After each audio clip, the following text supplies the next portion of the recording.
गुरुर्ब्रह्मा गुरुर्विष्णुर्गुरुर्देवो महेश्वरः गुरुः साक्षात् परब्रह्मा तस्मै ശ്രീഗുരവേ നമഃ. ഓം ശ്രീ സായിരാം.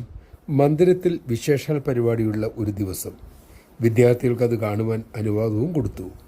വളരെ നേരത്തെ എഴുന്നേറ്റ് കുളിയും കഴിഞ്ഞ് അവർ ദർശനത്തിന് പോകാൻ തയ്യാറായി.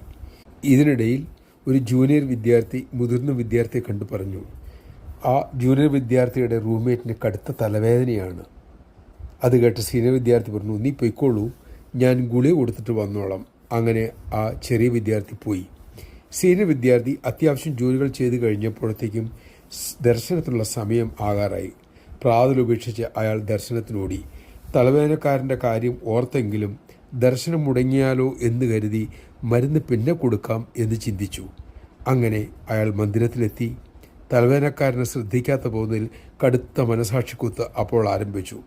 അയാൾ മനസ്സാ പറഞ്ഞു, സ്വാമി ക്ഷമിക്കണേ, ദർശനത്തിലുള്ള കൊതി കൊണ്ട് ഓടി വന്നതാണേ.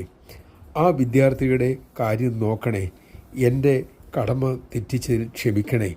പ്രാർത്ഥന പിന്നീട് ഇങ്ങനെ, സ്വാമിക്ക് വേണമെങ്കിൽ ഹോസ്റ്റലിൽ പോയി മരുന്നും കൊടുത്തിട്ട് വരാൻ സാധിക്കുമല്ലോ, അവൻ്റെ അസുഖം മാറ്റാൻ കഴിയുമല്ലോ. അങ്ങനെ പ്രാർത്ഥന തുടർന്നപ്പോൾ അയാളുടെ മനസ്സൊന്ന് ശാന്തമായി. കുറച്ചു സമയം കഴിഞ്ഞു. ഭഗവാൻ എഴുന്നള്ളി, ദർശനം കഴിഞ്ഞു, എല്ലാവരും പിരിഞ്ഞു. മുതിർന്ന വിദ്യാർത്ഥി തിരിച്ച് ഹോസ്റ്റലിലെത്തി. തലവേദനയുള്ള വിദ്യാർത്ഥി അപ്പോൾ ഉഷാറായി വരാന്തയിൽ നിൽക്കുന്നു. അവൻ പറഞ്ഞു, ചേട്ടൻ തന്ന ഗുളിക കഴിച്ചിട്ട് എൻ്റെ വേദന നന്നായിട്ട് പോയി, ഇപ്പോൾ നല്ല സുഖമാണ്. നമ്മുടെ വിദ്യാർത്ഥി അത് കേട്ട് അന്തം വിട്ടു. വീണ്ടും വീണ്ടും കാര്യങ്ങൾ തിരക്കി. തലവേദന ഉണ്ടായിരുന്ന വിദ്യാർത്ഥി പറഞ്ഞു, ഞാൻ വേദന സഹിക്കവയ്യാതെ കണ്ണടച്ച് കിടന്നു. അപ്പോൾ ചേട്ടൻ്റെ ശബ്ദം കേട്ടു, പേടിക്കണ്ട, ഈ ഗുളിക കഴിക്കൂ എന്ന് പറഞ്ഞ് എൻ്റെ വായിൽ ഗുളിക വെച്ച് തന്നു. ഞാനത് കഴിച്ചു. നന്നായിട്ട് ഉറങ്ങിപ്പോവുകയും ചെയ്തു.